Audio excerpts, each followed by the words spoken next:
Nuestro Padre Celestial, en estos momentos en los cuales vamos a iniciar esta meditación relacionada con Pesach, Pascua, te suplico que me des discernimiento para poderla desarrollar y sea de bendición conforme a tu voluntad.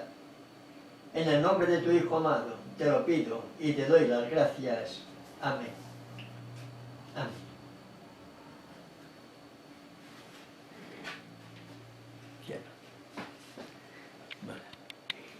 Por la gracia de nuestro Padre Celestial, vamos a meditar en lo que se está celebrando en estos momentos con relación a la fiesta de Pesach, Pascua. Algunas personas mencionan de que estas son festividades judías.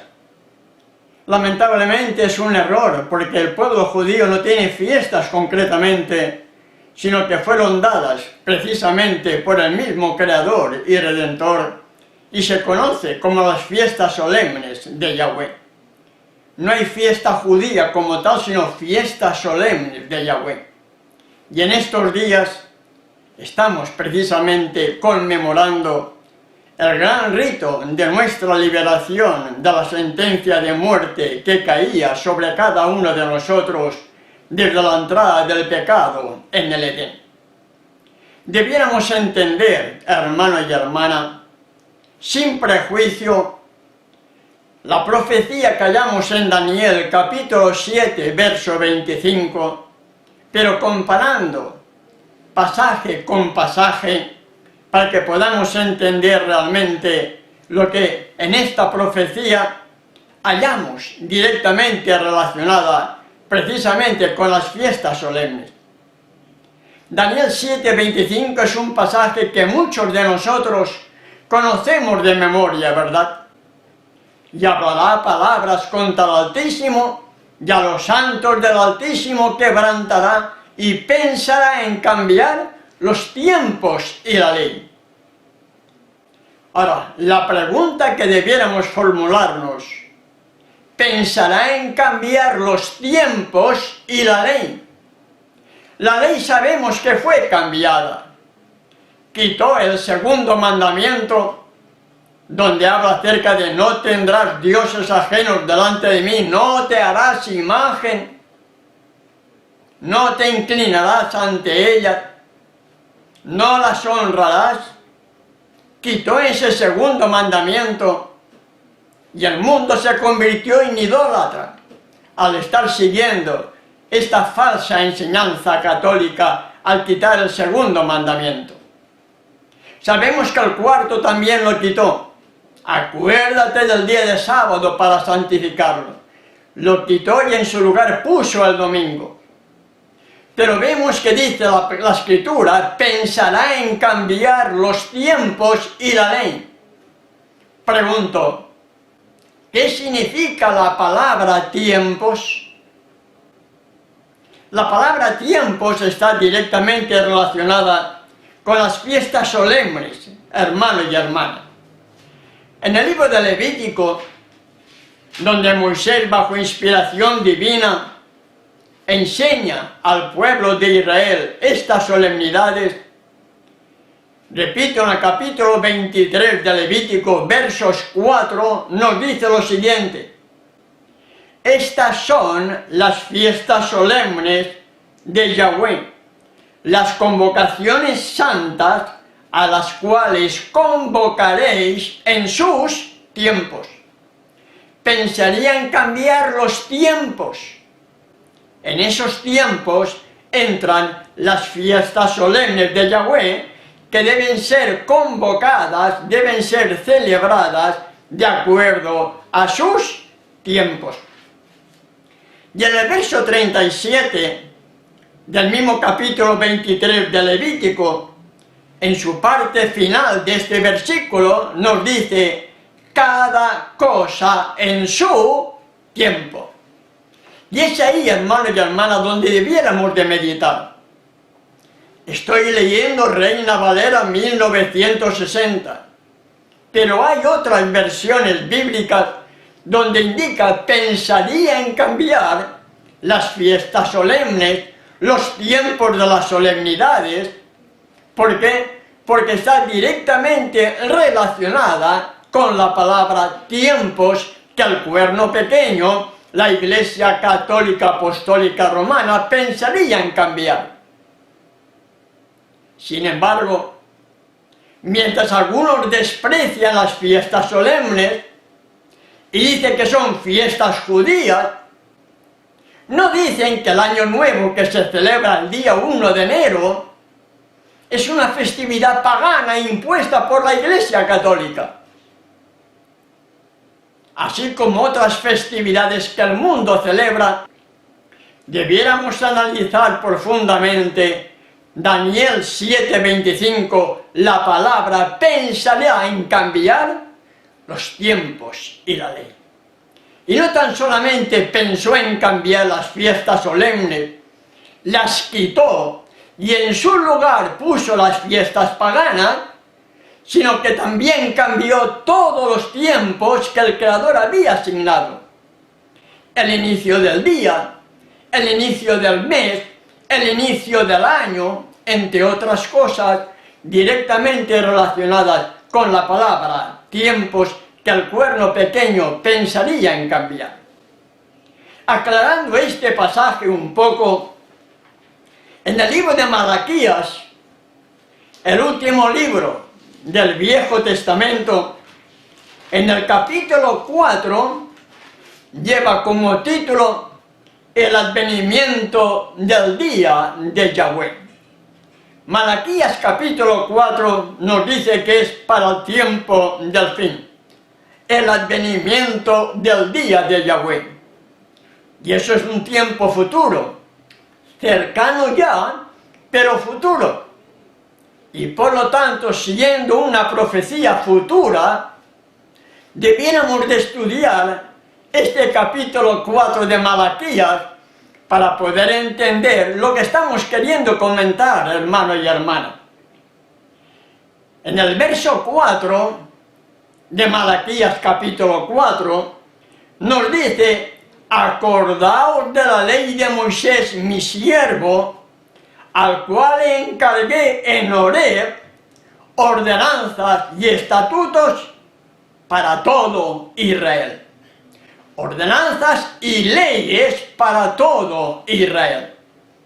Ahora yo pregunto, ¿cuántas clases de personas habían en aquellos tiempos? Espiritualmente hablando, solamente dos clases de personas. El pueblo de Israel por una parte y el mundo gentil por otra. ¿Verdad? Entonces, ¿debemos ser gentiles o israelitas? Si somos gentiles, la salvación no será para nosotros, porque las buenas nuevas fueron dadas para todo el mundo, para que fuéramos israelitas espirituales, pudiéramos ser parte de ese Israel vencedor, y no gentil, pecador y perdedor. Por lo tanto, Malaquías capítulo 4, verso 4 nos dice, ¿para quién? Para Israel. Nosotros debemos tener una mente abierta, hermano y hermana, sin prejuicios, porque debemos ser parte de ese pueblo, escogido y por gracia, que se llamó Israel, pero no el Israel literal geográfico, sino el Israel espiritual. Aquellos que le aman y guardan sus mandamientos. Si me amas, guarda mis mandamientos. Juan capítulo 14, verso 15. Aquí está la paciencia de los santos. ¿Quiénes son? Los que guardan los mandamientos de Yahweh y tienen la fe de Yeshua. Esos son Israel. ¿Entendemos, hermano y hermana? Y por lo tanto, entendiendo que somos parte de ese pueblo conocido a nivel mundial como Israel, nuestros apellidos son hebreos, de nuestra descendencia que salió de España. Mis dos apellidos dice que están dentro de la lista catalogada de apellidos hebreos, y los apellidos de la mayoría de los hermanos que conozco que están en este movimiento, también están dentro de ese listado, hermano y hermana. Por lo tanto, nosotros somos parte de Israel. Somos parte de esas ovejas perdidas de la casa de Israel, al cual nuestro Redentor vino a buscar y vino a redimir, hermano y hermana. Y veamos también otro pasaje que hallamos en el libro de Hebreos, capítulo 10, verso 28, que también está directamente relacionada, al igual que Malaquías, capítulo 4, verso 4, con la ley de Moisés. Malaquías, el advenimiento del día de Yahweh, una profecía futura. Saúl Pablo, en su carta a los Hebreos, en el capítulo 10, verso 28, nos dice: el que viola la ley de Moisés por el testimonio de 2 o de 3 testigos, muere irremisiblemente. El que viola la ley de Moisés.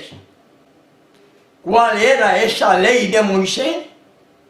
Es todo lo que hallamos en el libro de Levítico, hermano y hermana. En la ley de Moisés está el santuario, está la alimentación, están las fiestas solemnes, están las leyes de salud. Todo eso entra dentro del concepto denominado o conocido como ley de Moisés, tal como lo llamamos, entre otros pasajes, en Levítico capítulo 26, verso 46, que leemos brevemente. Levítico 26, 46. Estos son los estatutos, ordenanzas y leyes que estableció Yahweh entre sí y los hijos de Israel en el monte de Sinaí por mano de Moisés. Después hallamos también otros pasajes que hacen referencia precisamente a la ley de Moisés. Por lo tanto, es muy importante que podamos tener claramente definido y entendido que si estamos violando parte de la ley de Moisés, nuestra sentencia será muerte. ¿Por qué? Por estar violando los estatutos que el Creador dio para su pueblo. Pregunto, hermano, ahora para entrar un poquitín de lleno en el significado de la Pascua o de Pesach. ¿Cuál fue la ley dada a Adán y Eva? ¿Y qué oyeron además en caso de desobediencia? ¿Qué ley recibieron ellos? Vamos a la creación. Génesis capítulo 2, versos 16 y 17. Nos dice así Moisés, bajo inspiración divina: y mandó Yahweh Elohim al hombre, diciendo: de todo árbol del huerto podrás comer, mas del árbol de la ciencia del bien y del mal no comerás, porque el día que de él comieres, ciertamente morirás.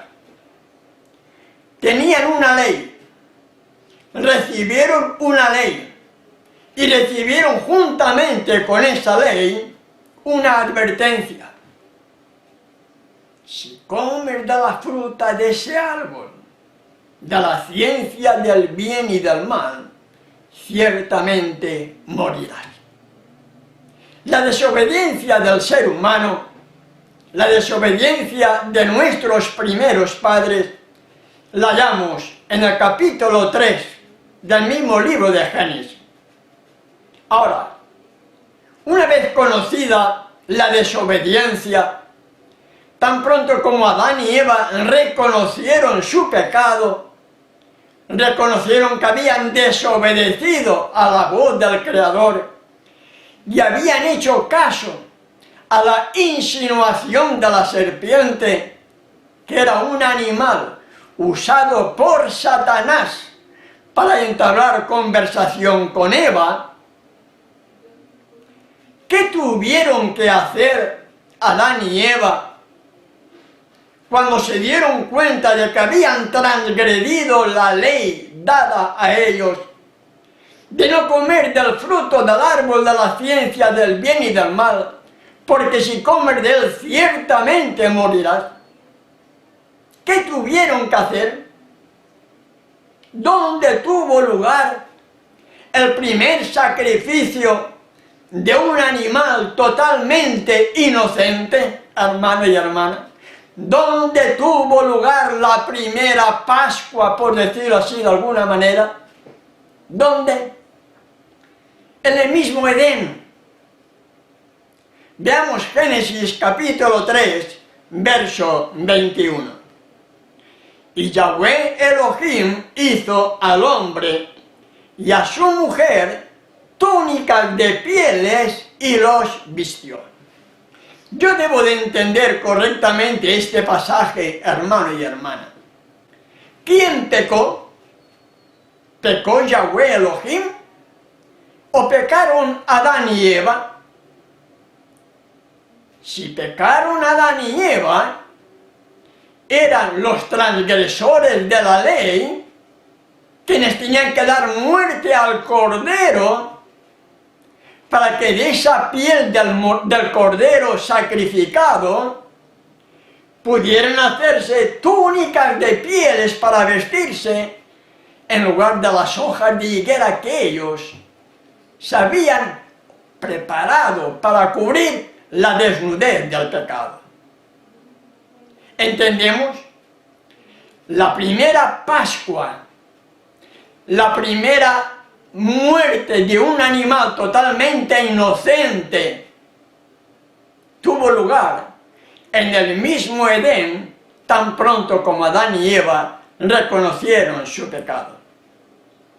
Ahora bien, hermano y hermana, Adán y Eva tuvieron que sacrificar cada uno de ellos un cordero totalmente inocente. ¿A quién representaba ese cordero? ¿A quién simbolizaba ese cordero totalmente inocente que tuvo que dar su vida porque Adán y Eva transgredieron, desobedecieron esa ley dada a ellos? ¿A quién representaba ese cordero?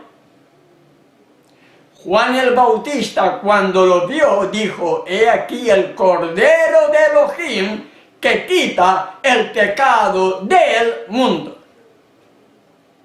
Aquel cordero totalmente inocente que Adán y Eva tuvieron que sacrificar era un símbolo de aquel que posteriormente tomó nuestra naturaleza humana y como un cordero fue llevado al matadero. Siendo totalmente inocente, cargó con los pecados no tan solamente de Adán y Eva, sino cargó con todos los pecados de todos aquellos que nos arrepentimos de todo lo malo que hemos hecho, y ahora por amor a Él, al contemplarle levantado entre el cielo y la tierra, le amamos guardando sus mandamientos, incluyendo las fiestas solemnes de Yahweh, tan cuestionadas, tan discutidas y tan despreciadas. No tan solamente a Juan el Bautista lo reconoció cuando vino a él para ser bautizado, que dijo: he aquí el Cordero de Elohim que quita el pecado del mundo. El apóstol Pedro, en su primera carta, en el capítulo 1, verso 19, nos dice también quién era ese Cordero. Primera de Pedro, capítulo 1, versos 19 y 20. Sino con la sangre preciosa de Yahshua, como de un cordero sin mancha y sin contaminación, ya destinado desde antes de la fundación del mundo, pero manifestado en los postreros tiempos por amor de vosotros. Tanto Juan el Bautista como Pedro están indicando que Yeshua era aquel cordero mediante el cual Adán y Eva tuvieron que sacrificarlo para poder obtener el perdón de sus pecados. Y no tan solamente lo hallamos ahí, en el último libro del Nuevo Testamento, en Apocalipsis, en el capítulo 13, verso 8, nos dice también, en la mitad del mismo, hacia el final, en el libro de la vida del Cordero, que fue inmolado desde el principio del mundo. Entonces, volviendo al Génesis, volviendo al Edén, cuando Adán y Eva dieron muerte a ese cordero totalmente inocente, ¿qué significó para ellos? ¿Simplemente dieron muerte a un animal? ¿Qué significó para ellos? Significaba el perdón de sus pecados, porque sin derramamiento de sangre, dice Pablo también, no hay perdón de pecado. Aquel cordero que Adán y Eva sacrificaron era el símbolo de Yeshua, y por medio de él hallamos el perdón. ¿Pero qué significó además? ¿Qué significó además del perdón de esa desobediencia que Adán y Eva cometieron en el Edén? ¿Qué había además de eso? ¿Qué había además del perdón? La liberación de la sentencia de muerte que caía sobre ellos.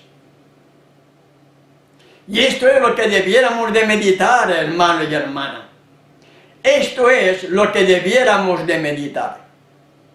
La primera Pascua, el primer derramamiento de sangre en el mismo Edén, significó para Adán y Eva perdón y liberación de la sentencia de muerte. En la Escritura no me indica nada más en cuanto a Adán y Eva. Vivieron 900 años y... Ahora, yo puedo pensar y digo que habiendo entendido lo que pasó en el Edén, a causa de esa desobediencia, y habiendo dado muerte a un animal totalmente inocente, y teniendo en mente los sacrificios que se hacían cada día, para mí, Adán y Eva no volvieron a pecar. Respeto la opinión de cualquiera, pero por amor a aquel que dio su vida por ellos, simbolizaba a través del Cordero, la prueba de mi amor se debe demostrar amándole, guardando sus mandamientos.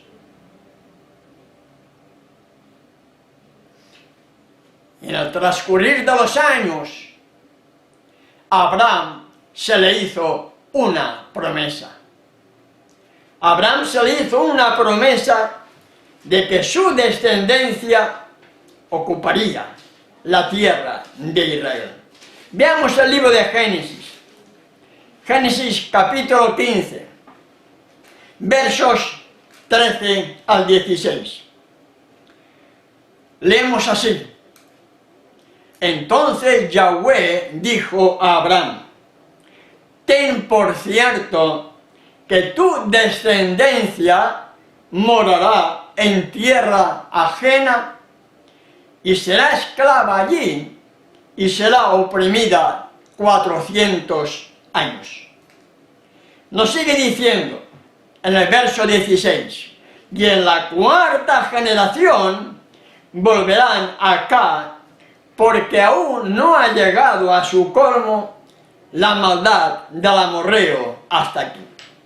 Entendiendo eso, hermano y hermana, que después de transcurridos esos 400 años, en la cuarta generación, después que los hijos de Jacob llegaron a Egipto, Elohim, Yahweh, tiene que cumplir su promesa dada a Abraham.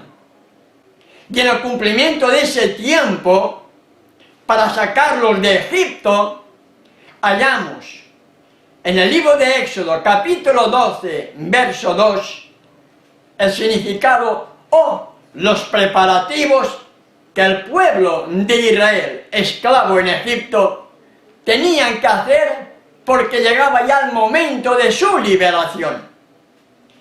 En Éxodo capítulo 12 nos dice lo siguiente.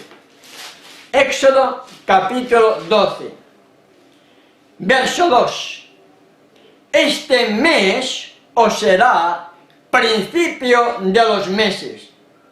Para vosotros será este el primero en los meses del año.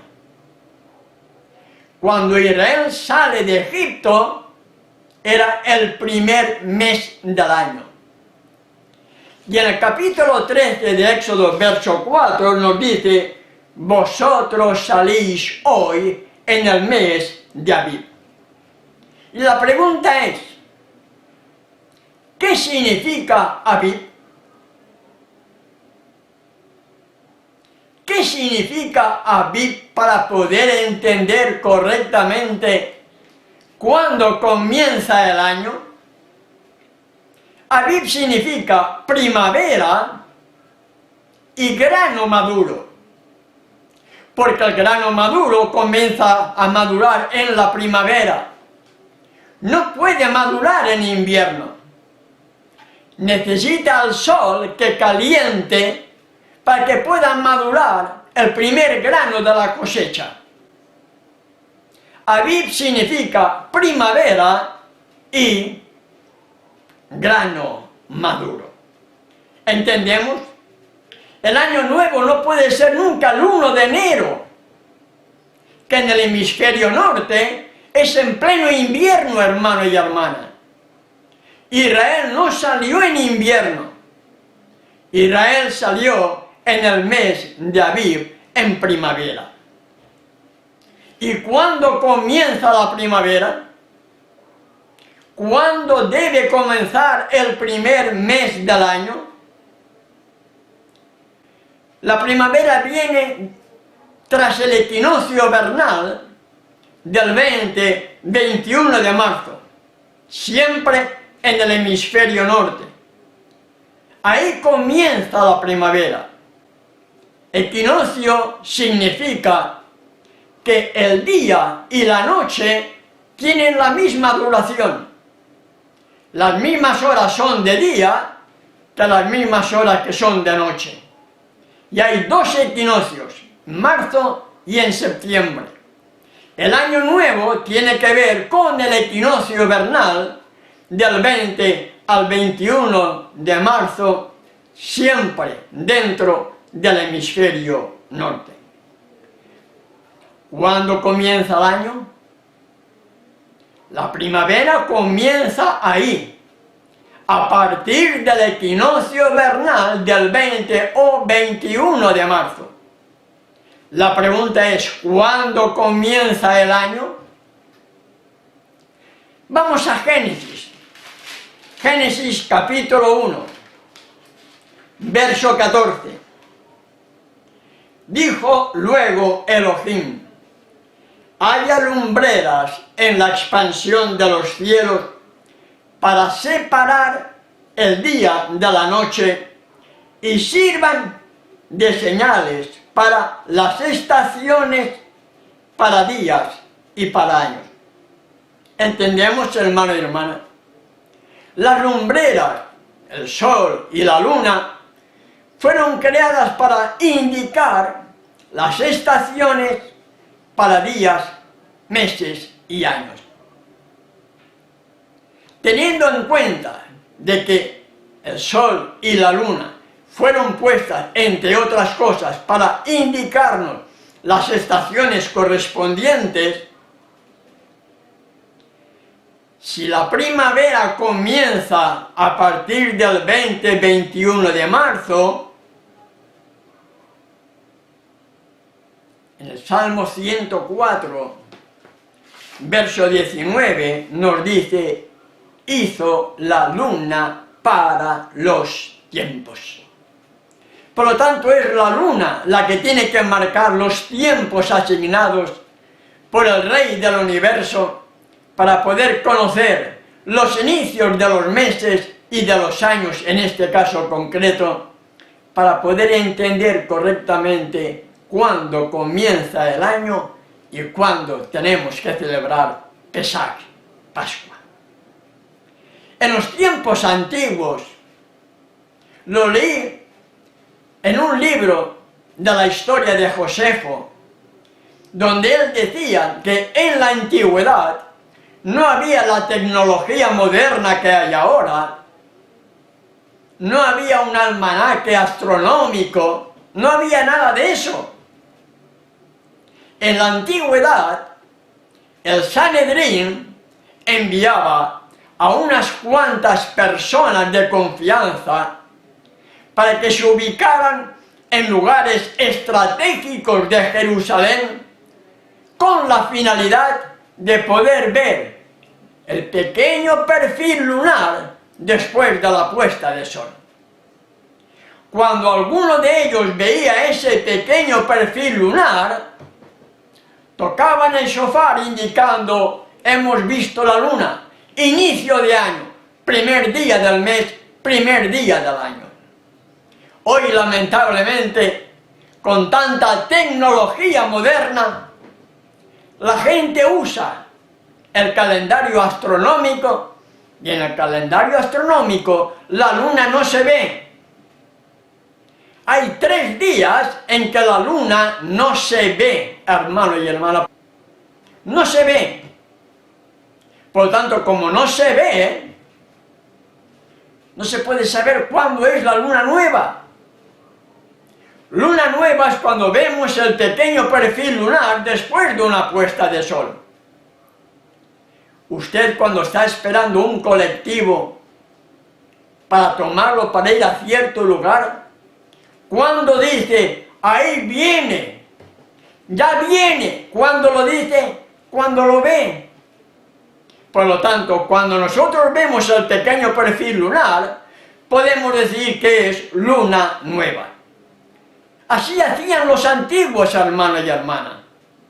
Pero ahora, con tanta tecnología, preferimos la tecnología y dejamos lo antiguo y vamos de mal en peor por causa de esa misma tecnología. Y este año, el inicio del año, cuando se vio el pequeño perfil lunar después de la puesta de sol, fue la noche del 2 al 3, y por lo tanto, día 3 de abril, dio inicio el primer mes del año bíblico. Siguiendo los tiempos que tenemos asignados, Levítico capítulo 23, a los 14 días de este mes es Pesach. A los 14 días del mes es Pesach, y contando desde el día 3, 14 días nos lleva al día 16. La noche del 15 al 16 es Pesach, Pascua. Y allí en el libro de Éxodo capítulo 12 hallamos los preparativos para la salida del pueblo de Egipto, y tenían que celebrar Pesach, tenían que celebrar Pascua. Lamentablemente, el pueblo judío, el pueblo mesiánico, muchos israelitas, muchos rabinos, relacionan el Pesach simplemente con la liberación de Egipto. Les preguntas: ¿qué es Pesach? Liberación de Egipto, ¿verdad? A mí me lo han expresado así, por eso lo comento. Pero se comete un tremendo error, hermano y hermana. Porque dentro de la liberación de Egipto lo más importante que el pueblo de Israel tenía que hacer con esa salida de Egipto, en ese pesar que significaba liberación,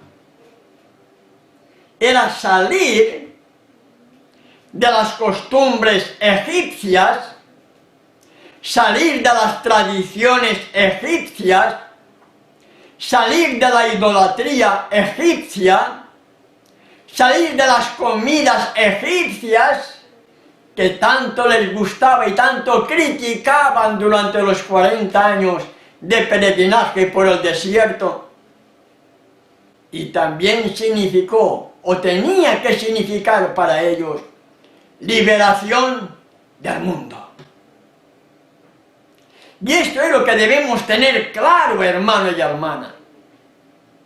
Yahweh sacó a Israel de Egipto con una sola finalidad: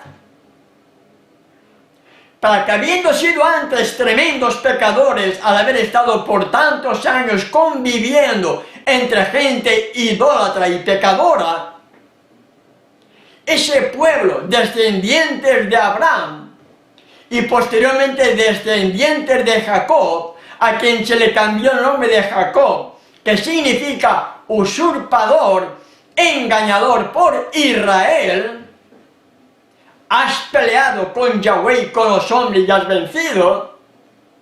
Nosotros debemos ser parte también de Israel al haber vencido por la gracia de Yahshua morando en nosotros. ¿Entendemos? Israel fue sacado de Egipto con un propósito muy especial, con un propósito muy definido, hermano y hermana. La Pascua significó para ellos liberación, liberación de las costumbres egipcias, liberación de las tradiciones egipcias, liberación de la idolatría de Egipto, liberación de las comidas egipcias, liberación del mundo y, en definitiva, liberación del pecado para ser un pueblo santo. ¿Entendemos? El propósito que Elohim tenía para con Israel era para que su pueblo, los descendientes de la promesa dada a Abraham, fueran un pueblo santo. Lo hallamos en Deuteronomio capítulo 7, verso 6. Nos dice así Moisés también bajo inspiración divina: porque tú eres pueblo santo para Yahweh tu Elohim. Porque usted, hermano y hermana, porque yo, hermano y hermana, somos pueblo santo para Yahweh nuestro Elohim. ¿Somos seres santos? ¿Formamos parte del Israel espiritual? ¿O seguimos siendo gentiles, disfrazados de israelitas? Israel salió de Egipto para que fuera un pueblo santo, para que fuera un pueblo especial, más que todos los pueblos que están sobre la tierra, para que fuera un pueblo totalmente diferente, para que no participara de las costumbres del mundo, para que no participara de la idolatría del mundo, para que no participara de las cosas del mundo, en definitiva, para ser santo y no pecador. Porque tú eres pueblo santo para Yahweh tu Elohim. Yahweh tu Elohim te ha escogido para hacerle un pueblo especial más que todos los pueblos que están sobre la tierra. Pregunto, ¿será diferente hoy? ¿Acaso Él no viene a buscar un pueblo que será diferente a todos los otros pueblos que hay sobre la tierra? ¿No te das cuenta la cantidad de problemas que tenemos los que queremos ser de fieles? Los problemas nos vienen por cualquier parte, hermano y hermana. La indiferencia de los hermanos, la indiferencia de tu propia familia, el desprecio por aquí, el desprecio por allá, solos, como estaban los santos hombres del ayer. ¿Por qué? porque Él no viene a buscar cantidad, hermano y hermana. Y la gente se goza y dice, yo quiero un estadio lleno. ¿Qué podríamos decir a eso?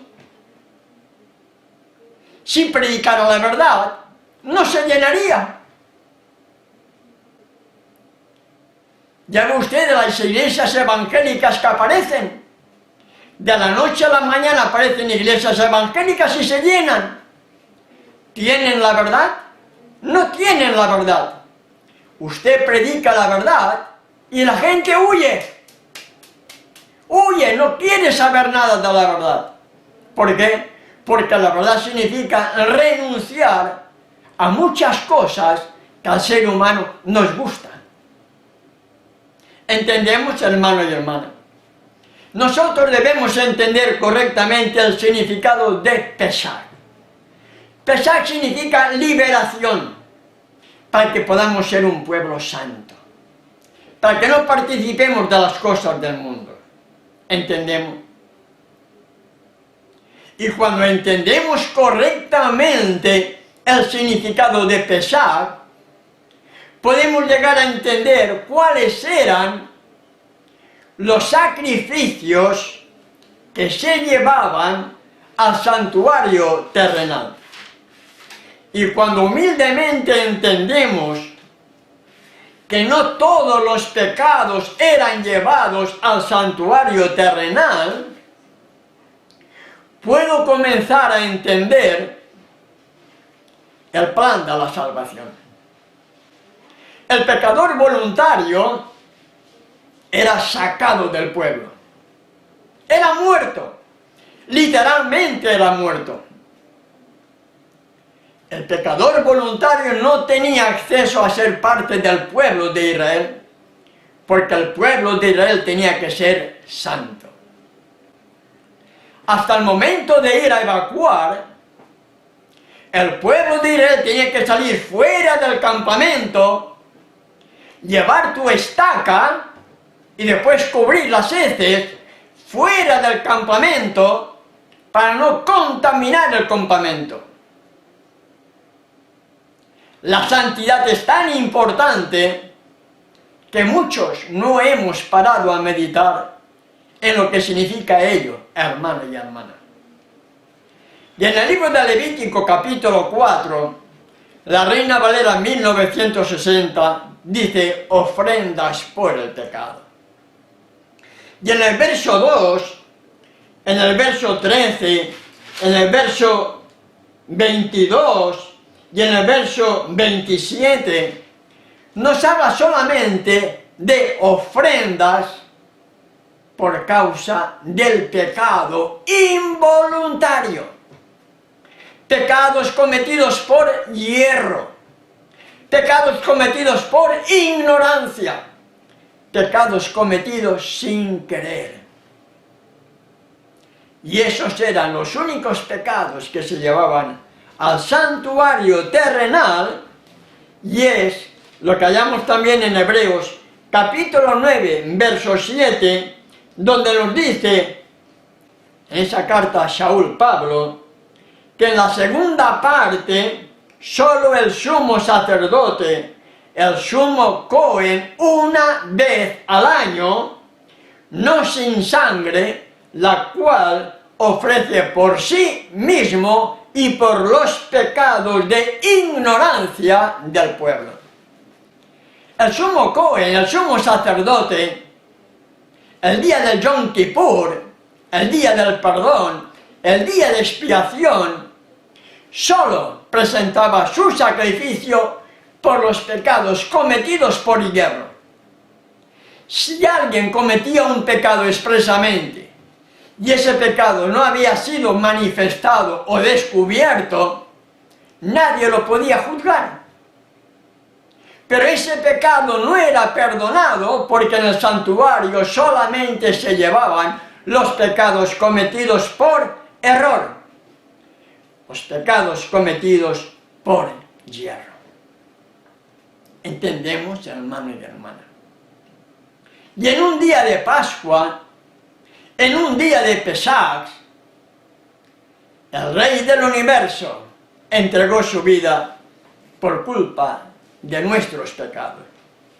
Entregó su vida por culpa de mis pecados. Por culpa de tus pecados también, hermano y hermana. Y cuando Él pronunció las palabras, consumado es, Padre, en tus manos encomiendo mi espíritu, lo hallamos en los evangelios. ¿Qué sucedió? ¿Qué sucedió, hermano y hermana? ¿Has parado a meditar qué sucedió cuando la majestad del cielo dijo, consumado es, Padre, en tus manos encomiendo mi espíritu? ¿Qué sucedió? ¿Qué pasó? El velo del templo se rasgó en dos, de arriba abajo, y lo que antes era invisible para el ser humano normal, ahora dejó de serlo y se convirtió invisible porque el velo que dividía el lugar santo del lugar santísimo había sido partido por la misma mano de Elohim, dando a entender que el sistema de sacrificios había terminado. Cuando el Rey del Universo pronunció, Padre, en tus manos encomiendo mi espíritu, consumado es, se cumplieron las palabras que Nicodemo, en aquella conversación de noche, escuchó de su interlocutor. Juan capítulo 3, verso 16. Porque de tal manera amó Elohim al hombre, que ha dado a su Hijo unigénito, uno solo, no hay más, para que todo aquel que en Él cree tenga vida eterna. ¿Entendemos? Cuando el Hijo pronunció, consumado es, Padre, en tus manos encomiendo mi espíritu, Nicodemo, que lo estaba viendo, recordó estas palabras, ya no tuvo temor en reconocer que efectivamente aquel que había conversado con la noche era lo que dijo que era, el Mesías, el Redentor del mundo. ¿Entendemos, hermano y hermana? Porque de tal manera Elohim envió a su Hijo al mundo, para que todo aquel que en Él crea no se pierda, mas tenga vida eterna. ¡Qué amor, hermano y hermana! ¡Qué inmensurable amor!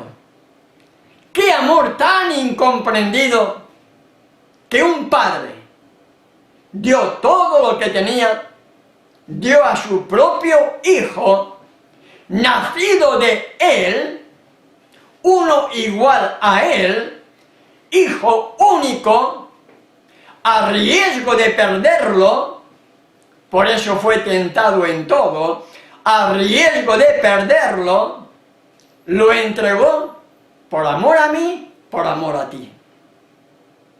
No quiero ser egoísta, hermano, pero en este caso me pongo en primer lugar, porque soy un tremendo pecador y también necesito la sangre de Él para ser perdonado. ¿Entendemos? El Padre dio todo lo que tenía a riesgo de perderlo, y eso por amor a cada uno de nosotros. Y cuando Él pronunció esas palabras, consumado es, Padre, en tus manos encomiendo mi espíritu, se cumplía también otra profecía relacionada con su ministerio y también relacionada con el fin de su ministerio terrenal. ¿Dónde la hallamos? Daniel capítulo 9, verso 24 nos habla acerca de las 70 semanas determinadas sobre tu pueblo y sobre tu santa ciudad. 70 semanas de años, 490 años de gracia concedidas al pueblo de Israel y a Jerusalén para que pudieran arrepentirse de sus pecados. No lo hicieron. Ellos fueron los causantes de dar muerte al Redentor del mundo. Ellos obligaron, prácticamente por así decirlo, a que Pilato falta de autoridad, falta de poder, un hombre vulnerable, firmara la sentencia de muerte de un ser que había reconocido que era totalmente inocente. No lo mataron los romanos, sí, los romanos lo ejecutaron, pero la orden venía del Sanedrín israelita, de los mismos sacerdotes israelitas, del mismo pueblo que había venido a buscar. A los suyos vino y los suyos no le recibieron. Y en esa profecía de las 70 semanas, en el verso 27 de Daniel 9 nos dice: y por otra semana, es decir, después de las 69 semanas vienen las 70, confirmará el pacto con muchos, a la mitad de esa semana de años, hará cesar el sacrificio y la ofrenda. Con su muerte, a la mitad de la semana, con su muerte, a la mitad de los 3 años y medio de esa semana literal de años, a la mitad de esa semana de años, 3 años y medio de su ministerio, creemos que él nació en un mes de septiembre, octubre, en las fiestas de Cabañas, murió en unas fechas como hoy, abril, puede ser también entre marzo y abril, y contamos de septiembre a marzo, hay medio año, contamos de octubre a abril, o de abril a octubre, hay medio año, y por lo tanto la profecía se cumple de una manera o de otra, que a los 3 años y medio de su ministerio, en la mitad de esa semana de años, él entregó su vida poniendo fin al sistema de sacrificios y ofrendas por el pecado. Y ahora él me dice: si me amas, deja de pecar. Si me amas, guarda mis mandamientos. Porque el que dice yo le conozco, pero no guarda sus mandamientos, el tal es mentiroso y la verdad no está en él. 1 Juan capítulo 2, verso 4. Si la verdad no está en aquel que está violando la ley, es evidente de que está en el error. Y las buenas nuevas son esas, hermano y hermana. Las buenas nuevas son poder para que el ser humano pecador dejemos de ser lo que antes éramos y por su gracia, morando en nosotros, permitamos que nuestro ego, nuestro orgullo, nuestro yo, nuestra mundanalidad, nuestras cosas que antes tanto nos gustaban, sean abandonadas y seamos nuevas criaturas para la honra y la gloria de su nombre. Pregunto, si la majestad del cielo murió para poner fin al pecado, ¿qué significa eso en nuestra vida? Si Él vino para poner fin al sistema de sacrificios y ofrendas por el pecado, es cierto que desde que Él dijo esas palabras y al velo del templo se rasgó en dos, el sistema de sacrificios dejó de funcionar. Pero el pecador seguía pecando. ¿Entendemos? El pecador podía seguir pecando. Eso va mucho más allá, hermano y hermana. Nos han enseñado un evangelio tan light, un evangelio donde, bueno, es imposible dejar de ser lo que antes éramos. Somos pecadores, tenemos tendencia al pecado, somos así, vamos a morir así. Esa es la astucia de Satanás moderna, precisamente, para engañar a los incautos, precisamente para que se pierdan. La majestad del cielo vino a morir para poner fin al pecado. Para que tú y yo y usted, hermano y hermana, al contemplar al levantado entre el cielo y la tierra, siendo totalmente inocente, permitamos ser transformados de tal manera que lo que antes amábamos, ahora lo odiemos, y lo que antes tanto despreciábamos, ahora le amemos, y por amor a Él, huyamos del mundo, huyamos de las costumbres que antes tanto teníamos, huyamos del pecado que antes tanto acariciábamos, para ser ahora hijos de Él, y puede decir, si me amas, guarda mis mandamientos. ¿Entendemos, hermano y hermana? ¿Qué significa entonces entender correctamente el significado de Pesach, Pascua? ¿Qué significa, hermano y hermana, correctamente entender el significado de Pesach, Pascua? Si Pascua significa liberación, si Pesach significa liberación, ¿liberarnos de qué? ¿De qué nos quiere liberar Él? De pecado. Él quiere liberarnos del pecado, hermano y hermana. Quiere liberarnos de las costumbres del mundo que antes teníamos, de las tradiciones que hemos recibido de nuestros antepasados, de la idolatría que muchos tienen al seguir al hombre. Como nos decía el otro día un hermano, el pastor fulanito dice, ¿qué pastor fulanito? ¿Qué dice la Biblia? Eso es idolatría, seguir al hombre. Cuando la Escritura me indica, maldito el varón que confía en el hombre. Y así estamos, hermano y hermana, siguiendo a uno, un ciego guiando a otro ciego, y finalmente van a caer en el hoyo. ¿Por qué? Porque son idólatras cuando hay un mandamiento que dice, no te harás imagen, no se hacen imágenes, pero sé un ídolo. Fulanito dice eso, pues fulanito está errado. Y maldito el varón que confía en el hombre. Pesach significa liberarnos de todo lo que antes tanto nos gustaba, hermano y hermana. Liberarnos del pecado. Liberarnos de todo para que podamos ser como Israel. Pueblo santo para Yahweh tu Elohim. Para ser un pueblo especial, diferente, más que todos los pueblos que están sobre la tierra.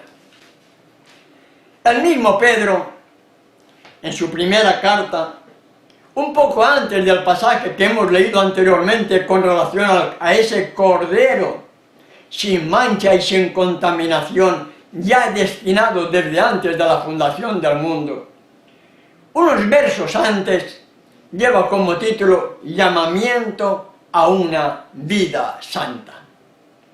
Y en el verso 14 al 16 nos dice, como hijos obedientes, no dice como hijos desobedientes, como hijos que siguen desobedeciendo los mandamientos, no, como hijos obedientes. ¿Obedientes a qué? A las leyes que el Creador nos ha dado. Como hijos obedientes, no os conforméis a los deseos que antes teníais estando en vuestra ignorancia, sino como aquel que os llamó es santo. La palabra santo significa apartado, apartado del mundo, apartado de la idolatría, apartado de todas las cosas que antes tanto nos gustaban. Sed también vosotros santos en toda vuestra manera de vivir. ¿Por qué? La respuesta la hallamos en el verso 16. Porque escrito está, sed santos porque yo soy santo. Y esas son las buenas nuevas, hermano y hermana. La Pascua bien entendida, el Pesach bien entendido, significa que por medio de él, morando en nosotros, si nosotros se lo permitimos, él nos quiere liberar de todo lo que tiene relación con el pecado y con el mundo, para que podamos ser santos, para que podamos ser parte de ese pueblo santo para Yahweh tu Elohim. Yahweh tu Elohim te ha escogido para ser un pueblo especial, muy diferente a todos los pueblos que están sobre la tierra. ¿Podremos ser un pueblo diferente si seguimos cometiendo los pecados que comete el mundo? No, ¿verdad que no? Como aquel que os llamó es santo, sed también vosotros santos en toda vuestra manera de vivir, porque escrito está, sed santos porque yo soy santo. Y entendiendo el significado de Pesach, entendiendo el significado de la Pascua, Pablo, en su primera carta a los hermanos de Corinto, en el capítulo 5, versos 6 al 8, nos dice lo siguiente: no es buena vuestra jactancia, no es bueno vuestro orgullo, no es bueno vuestra forma de pensar, vuestra forma de hablar. ¿No sabéis que un poco de levadura leuda toda la masa? Y la levadura está relacionada con el pecado. Pesach, panes sin levadura. Pesach, vida sin pecado. ¿Entendemos, hermano y hermana? ¿No sabéis que un poco de levadura leuda toda la masa? Verso 7 de 1 Corintios capítulo 5. Limpiaos pues de la vieja levadura, para que seáis nueva masa, sin levadura como sois, porque nuestra Pascua, que es Yahshua, ya fue sacrificada por nosotros. Ya no tenemos que matar ningún cordero, no, Él murió por mí, Él murió por usted, Él murió por nosotros, pero debemos imitarle. Así nos dice el verso 8, así que celebremos la fiesta. Celebremos el Pesach, hermano y hermana. Con regocijo en nuestros corazones regocijémonos celebrando el Pesach, porque el Pesach significa liberación del pecado, liberación del mundo, liberación de la sentencia de muerte que caía sobre nosotros. Así que celebremos la fiesta, no con la vieja levadura, ni con la levadura de malicia y de maldad, no con el pecado, no con nuestros caracteres tan horribles que antes teníamos, no, porque eso es pecado, sino con panes sin levadura, con una vida sin pecado, de sinceridad y de verdad. Así lo exhorta Shaul Pablo en su primera carta a los hermanos de Corinto. Celebremos la fiesta, celebremos el Pesach, celebremos Pascua, no con la vieja levadura, no con el pecado que antes teníamos, ni con la levadura de malicia y de maldad, sino con panes sin levadura, de una vida sin pecado, de sinceridad y de verdad. ¿Entendemos, hermano y hermana? Debiéramos meditar en la importancia de esto, hermano. Y vamos concluyendo la reflexión de hoy. Segunda de Corintios, capítulo 5, versos 14 y 15. Porque el amor de Yahshua nos constriñe, pensando esto, que si uno murió por todos, luego todos murieron. Y por todos murió, para los que vivan, ya no vivan para sí, para que los que viven ya no viva para mí, ya no vivas para ti, sino para aquel que murió y resucitó por ellos. Si hiciéramos caso de los consejos que hallamos en la Escritura, nuestras vidas cambiarían totalmente, hermano y hermana. Lamentablemente, el mundo solamente piensa en uno. Trabajo para mí, hago las cosas. Pero aquí Pablo nos dice, ya no viviríamos para nosotros mismos. Ya no vivan para sí. Si entendemos realmente que Yahshua murió por mí, que Yahshua murió por usted, que Yahshua murió por ti, para que todos murieran. ¿Morir a qué? Al viejo hombre. Morir a la vieja mujer. El grano tiene que morir para que produzca fruto. Si no hay muerte del grano, no hay cosecha. Y Pablo está diciendo que con la muerte de él, todos nosotros tenemos que morir, para que al morir, ya no vivamos para nosotros, ya no vivamos para sí, sino para aquel que murió y resucitó por ello. ¿Entendemos, hermano y hermana?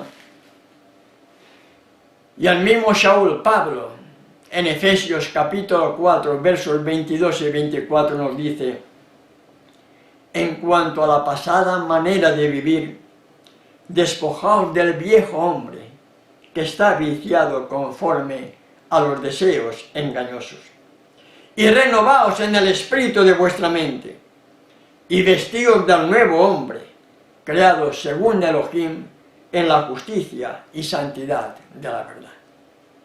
Mi querido hermano y hermana, entender correctamente el significado de Pesach, entender correctamente el significado de Pascua, es vivir también una vida de santidad. Es ser vestidos de una nueva naturaleza en cada uno de nosotros. La pasada manera de vivir, despojaos del viejo hombre. Debemos abandonar el viejo hombre. Debemos abandonar la vieja mujer para ser unas nuevas criaturas. El grano tiene que morir. Nuestra naturaleza carnal pecaminosa tiene que morir. Tenemos tendencias al pecado porque está en nosotros. Pero una cosa es la tendencia y otra cosa es el pecado. La tentación no es pecado. Es pecado cuando la tentación permitimos que sea una realidad. El Rey del Universo, la majestad del cielo, el Hijo de Elohim, Yahshua, fue tentado en todo, pero no pecó. José fue tentado por la mujer de Potifar, pero no pecó. Casos que tenemos que considerar, hermano y hermana, para que no demos rienda suelta a esas tentaciones que Satanás nos pone, porque él sabe cuáles son nuestras debilidades y ataca al hombre y a la mujer precisamente en nuestras debilidades. La Pascua, hermano y hermana, significa liberación del pecado. Y cuando yo entiendo que las fiestas de Pascua significa liberación del pecado, hoy, como casi 2000 años atrás, podemos escuchar las mismas palabras que escuchó el paralítico de Betesda. Que hallamos en Juan capítulo 5, verso 14. No peques más para que no te venga alguna cosa peor. Y a la mujer adúltera, ni yo te condeno, vete y no peques más. Porque si pecamos voluntariamente,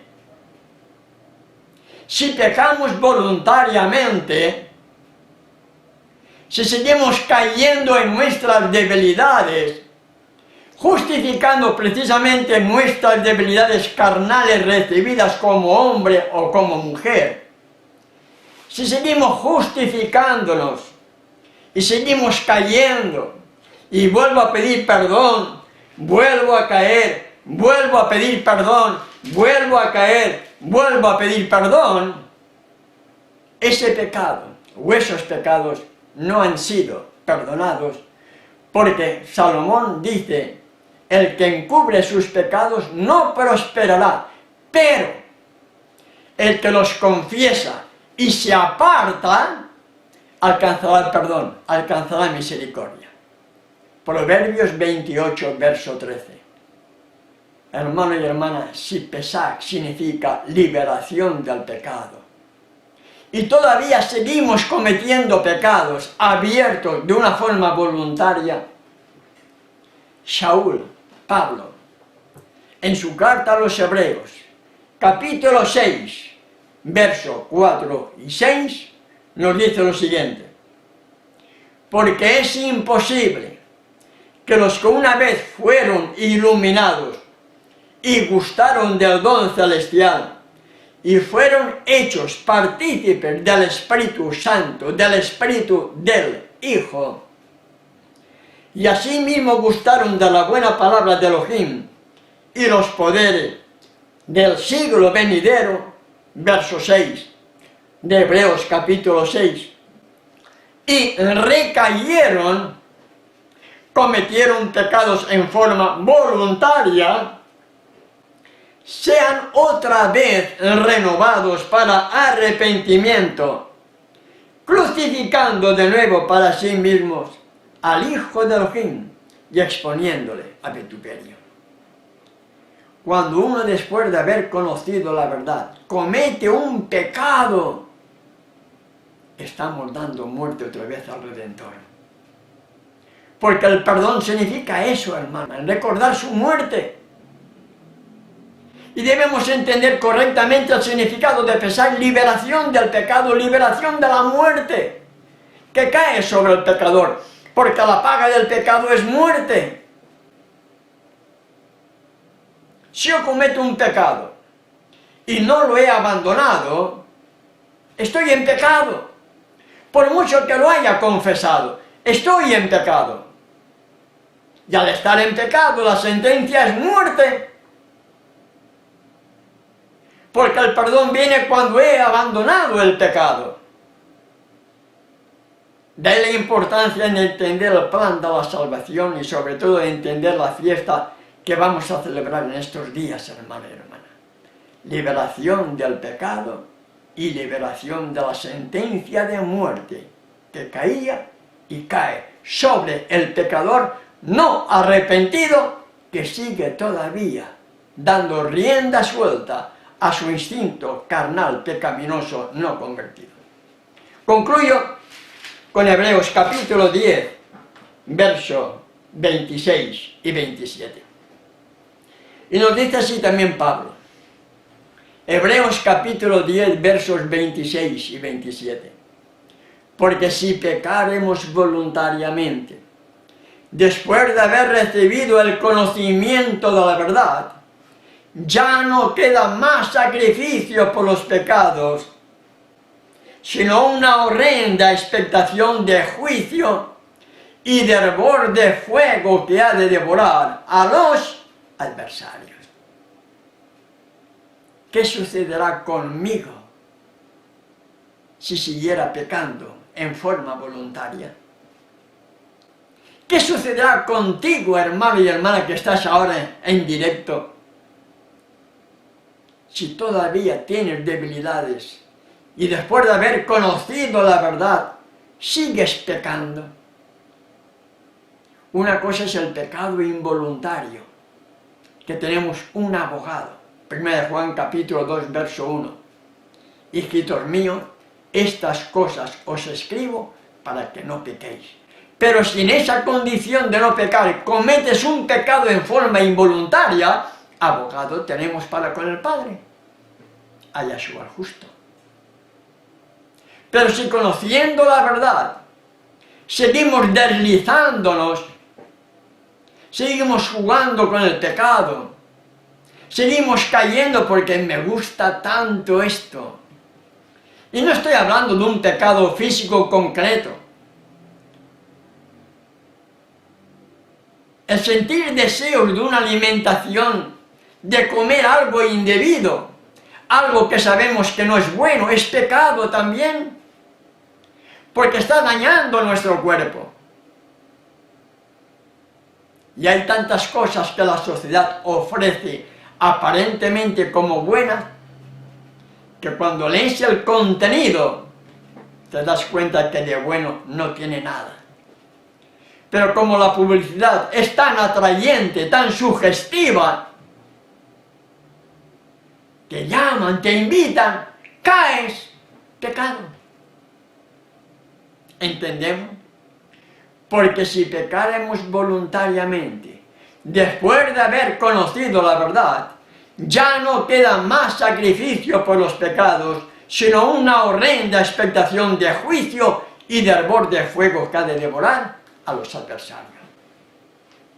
Entendemos, hermano y hermana, Pesach, Pascua, debemos celebrarla en forma correcta, como lo vamos a estar meditando, si nuestro Padre Celestial nos lo permite en nuestra reflexión de mañana.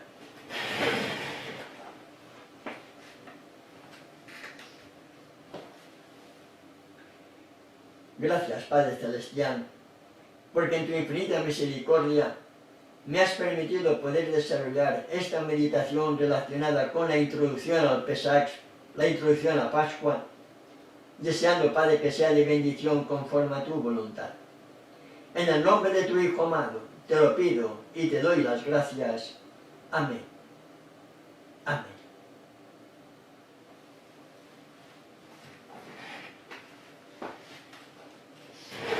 Bien, mis amados hermanos, gracias hermano Cristian por haberme invitado a tener esta parte por Telegram. Gracias a los hermanos que están en sintonía. Cualquier cosa a nivel privado saben que estoy a vuestra disposición. Y que la paz de nuestro Padre Celestial sea con cada uno de ustedes.